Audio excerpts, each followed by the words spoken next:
Next நேயர்களுக்கு என்னோட அன்பான வணக்கங்கள். இன்னைக்கு நம்ம கூட வாழ்க நலமுடன் ஜோதிடர் டிஜே சுந்தரபாண்டி அவர்கள் தான் இணைஞ்சிருக்காங்க. வாங்க நிகழ்ச்சிக்குள்ள போலாம். வணக்கம் சார். வணக்கம் மேடம். எப்படி சார் இருக்கீங்க? சூப்பரா இருக்கேன் சார். நம்ம சேனல்ல தொடர்ந்து சனி பயிற்சி பேசியிருக்கோம், அதுக்கப்புறம் ராசி பலன்கள்லாம் பேசியிருக்கோம். இன்னைக்கு நம்ம நேயர்களுக்காக என்ன சார் ஸ்பெஷலா எடுத்துட்டு வந்திருக்கீங்க? அதாவது பொதுவாகவே பாத்தீங்கன்னா நம்ம மாத பலன்கள் ஒவ்வொரு வீடியோலையும் போட்டுக்கிறோம். ஒவ்வொரு மாசமும் கிரக நிலையில வச்சு சொல்லிட்டு இருக்கோம். அதே போல நீங்க சொன்ன மாதிரி குரு பயிற்சி, சனி பயிற்சி, ராகு பயிற்சி சொல்லி நிறைய வீடியோ போட்டுக்கிட்டு இருக்கோம். ஆனா இப்ப வரை நம்மளுடைய சேனல்ல பாத்தீங்கன்னா ஒவ்வொரு ராசிக்கான குணாதிசயங்கள் சொல்லியிருக்கு. இப்ப பாத்தீங்கன்னா கால சக்கரத்துல 12 ராசிகள். இந்த 12 ராசிகள் பாத்தீங்கன்னா ஒவ்வொரு ராசிக்கும் ஒவ்வொரு விதமான கேரக்டர் இருக்கும். அந்த கிரகங்களுடைய அடிப்படையில அவங்க எந்த மாதிரி இருப்பாங்க, அவங்களுக்கு எந்த மாதிரி வாழ்க்கை துணைகள் அமைகிறது, அதே போல அவங்க யாரு கூட ரொம்ப மின்காராங்க, யாருகிட்ட கொஞ்சம் அப்படியே டிஸ்டன்ஸ் மெயின்டைன் பண்றாங்க, யாரை பார்த்தெல்லாம் கோவப்படுறாங்க, அப்படி கொஞ்சம் நம்ம கட்டாயமா ஆக்சுவலா பாத்தீங்கன்னா நம்ம நிறைய ஜாதகம் பாக்குறோம். சோ கிளைண்ட் நம்ம இன்ஃபார்ம் பண்றோம், அவங்க சொல்ற விஷயங்கள் நம்ம சொல்ற விஷயங்கள் எல்லாத்தையும் மெர்ஜல் பண்ணி நம்ம என்ன பண்றோம் இப்ப இந்த வீடியோ சொல்ல போறோம். ஓகே சார், கேட்கவே ரொம்ப இனிமையா இருக்கு. வாங்க சார் தெரிஞ்சுக்கலாம். கண்டிப்பா தெரிஞ்சுக்கலாம். நியாயனாலே துலாம் ராசிக்காரர்கள் பத்தி தான் சார் சொல்லுவோம். நம்ம அவங்களோட குணாதிசயங்களை பத்தி கொஞ்சம் சொல்லிடுங்க. அதாவது துலாம் ராசியில ஏன் பொதுவாகவே அவர்கள் நியாயம், நீதி, நேர்மை இருக்காங்கன்னா, துலாம் ராசியில எந்த கிரகம் உச்சம் அடையுது அப்படின்னு பார்ப்போம். சனி பகவான் தான். சனி பகவான் இங்கதான் தனக்கு பிடிச்ச இடமாக அமர்ந்துட்டார். பிடிச்ச இடமா? ஆமா.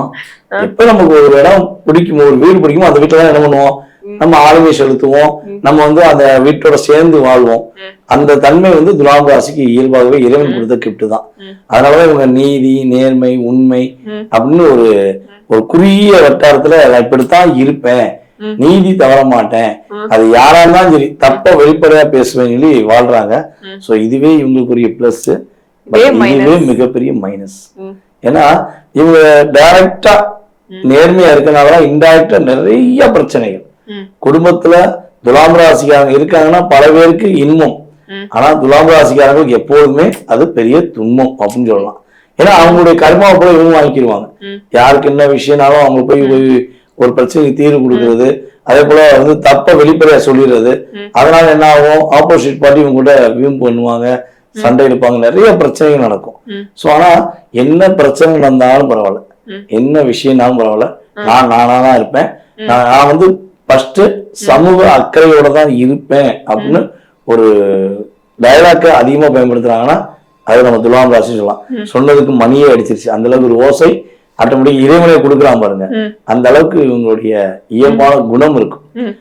எதற்காகவும் எந்த இடத்திலும் நான் பயந்து ஒத்துக்கிற மாட்டேன் அப்படின்னு ஒரு தாட்ல இருக்கக்கூடிய நபர்கள் தான் நம்மளுடைய துலாம் ராசிக்காரங்க.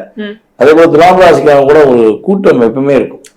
ஆமா, ஆண்களா இருந்தா பெண்கள் கூட்டம், பெண்களா இருந்தா ஆண்கள் கூட்டம் இருக்கும்.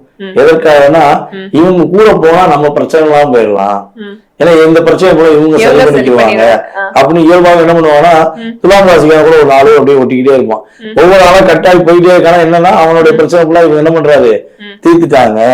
துலாம் ராசி பெண்ணா இருக்கட்டும் ஆணா இருக்கட்டும் கூட இருக்கவங்களுடைய பிரச்சனைக்கு தீர்வு கொடுத்துட்டாங்க, அதனால இனிமே நமக்கு தேவையில்லை அப்படின்னு என்ன பண்ணுவாங்கன்னா ஆட்டோமேட்டிக்கா விளையிடுவாங்க.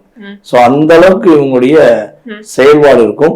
அதே போல அந்த துலாம் ராசி ஆணாலும் சரி பெண்ணாலும் சரி இந்த மாமனாரால சில கருத்து வேறுபாடுகள் இருக்கும். மாமனாருக்கு இவங்களுக்கும் சின்ன சின்ன கருத்து வேறுபாடாச்சும் இருக்கக்கூடிய வாய்ப்புகள் உண்டுன்னு சொல்லிப்பாங்க. ஓகே சார், இவங்களோட திருமண வாழ்க்கை, காதல் வாழ்க்கை எப்படி சார் இருக்கும்?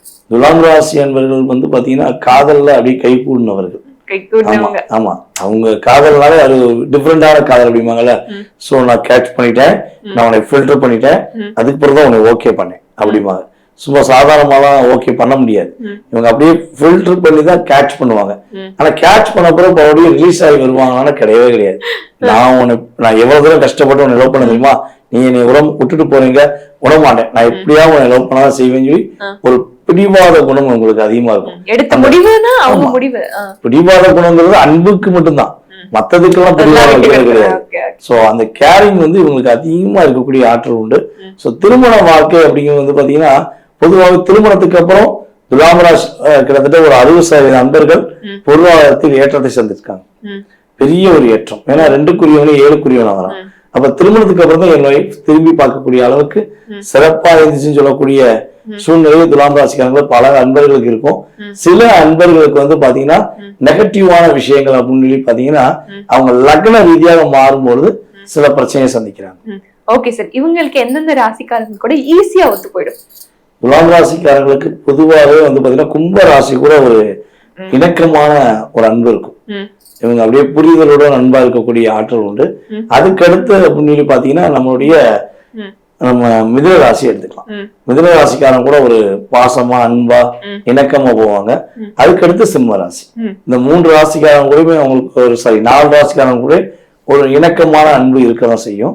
சோ இவங்க கவனமா இருக்கணும் அப்படின்னா யார்கிட்ட என்னன்னா அப்படிங்கிற மாதிரி வச்சுக்கணும் அப்படின்னு வந்து பாத்தீங்கன்னா மேக்சிமம் மீன ராசிக்காரங்கிட்ட கொஞ்சம் என்னன்னா என்ன அப்படிங்கிற மாதிரி வச்சுக்கலாம். அதுக்கடுத்து இவங்க ராசியின் அதிபதியான இன்னொரு வீடான ரிஷப ராசிக்காரங்க கூட சோ அவங்ககிட்டயும் கொஞ்சம் நிதானத்தை பொறுமையை கடைபிடிக்கணும். சோ இது மட்டும் கொஞ்சம் லிமிட்டட் விஷயங்கள் வச்சுக்கிட்டாங்கன்னா பெரிய பாதிப்பு கிடையாது. ஓகே சார், இவங்களுக்கு சாதகமான நிறங்கள் என்ன, நம்பர்ஸ் என்ன? நம்மளுடைய துலாம் ராசிக்கு மேக்சிமம் வந்து பாத்தீங்கன்னா ப்ளூ சொல்லுவோம் பாத்தீங்களா, ப்ளூ கலர் ரொம்ப சூப்பரா இருக்கும்.